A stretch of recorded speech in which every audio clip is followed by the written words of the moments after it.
Bismillahirrahmanirrahim. Assalamualaikum warahmatullahi wabarakatuh. Selamat pagi. Sebelumnya perkenalkan, nama saya Sarah Aprilia, NIM saya H10211181058. Nah, pada kesempatan kali ini, dalam waktu beberapa menit ke depan, saya akan menyampaikan kepada ibu dan teman-teman tentang proteksi radiasi pada pengobatan nuklir. Dengan harapan, di akhir penyampaian saya nanti, ibu dan teman-teman bisa memahami keunggulan dan manfaat yang akan didapat dari aplikasi proteksi radiasi pada pengobatan nuklir itu sendiri. Baiklah, langsung saja saya mulai. Sebelum langkah lebih jauh, saya akan memulai dengan penyampaian tentang apa itu ilmu kedokteran nuklir.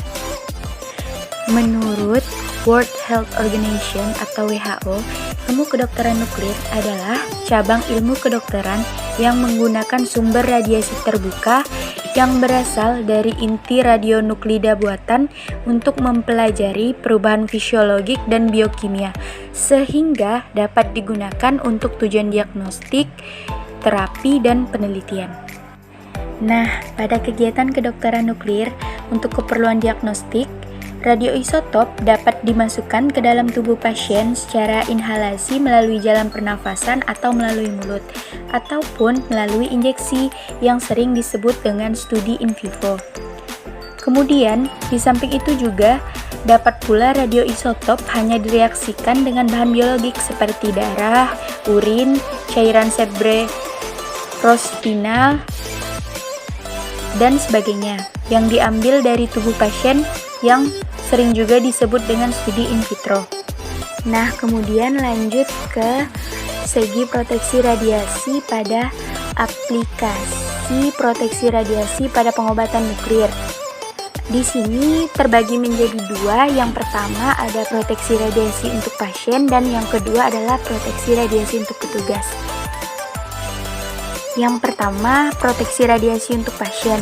Nah, di sini pengendalian penyinaran medik hanya menerapkan asas pembenaran dan asas optimasi. Artinya, suatu prosedur kedokteran yang melibatkan radiasi hanya layak dilakukan jika memang ada indikasi medik yang kuat dan tidak ada cara lain yang dapat memberikan informasi medik yang dikehendaki.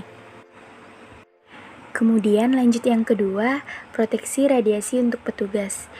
Pada kedokteran nuklir, petugas dapat memperoleh penyinaran luar selama preparasi radiofarmaka, penyuntikan radiofarmaka, dan pembuatan citra.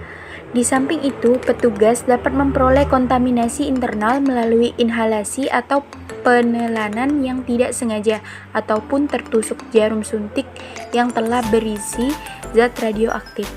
Seperti yang sebelumnya saya sampaikan tentang radiofarmaka, saya akan sedikit menjelaskan tentang apa itu radiofarmaka.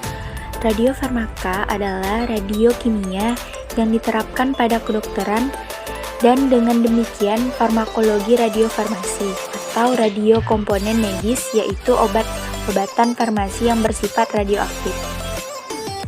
Radiofarmasi digunakan dalam bidang kedokteran nuklir sebagai pelacak radioaktif dalam pencitraan medis dan dalam terapi untuk banyak penyakit. Radiofarmaka juga merupakan suatu obat yang biasa digunakan untuk mendiagnosis ataupun terapi.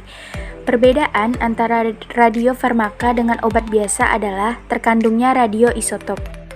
Jadi, setelah mendengar apa yang saya sampaikan sebelumnya, dapat saya simpulkan bahwa aplikasi proteksi radiasi pada pengobatan nuklir itu sendiri menjadi bagian yang sangat penting dan tidak dapat ditinggalkan dalam prosedur medis karena memiliki banyak sekali dampak positif yang sangat menguntungkan dalam dunia kedokteran. Mungkin demikian beberapa yang bisa saya sampaikan. Sebelumnya saya memohon maaf yang sebesar-besarnya apabila dalam penyampaian saya tadi mungkin terdapat kesalahan dalam perkataan, karena kesempurnaan hanya milik Allah Subhanahu wa Ta'ala dan kesalahan itu datangnya dari saya sendiri.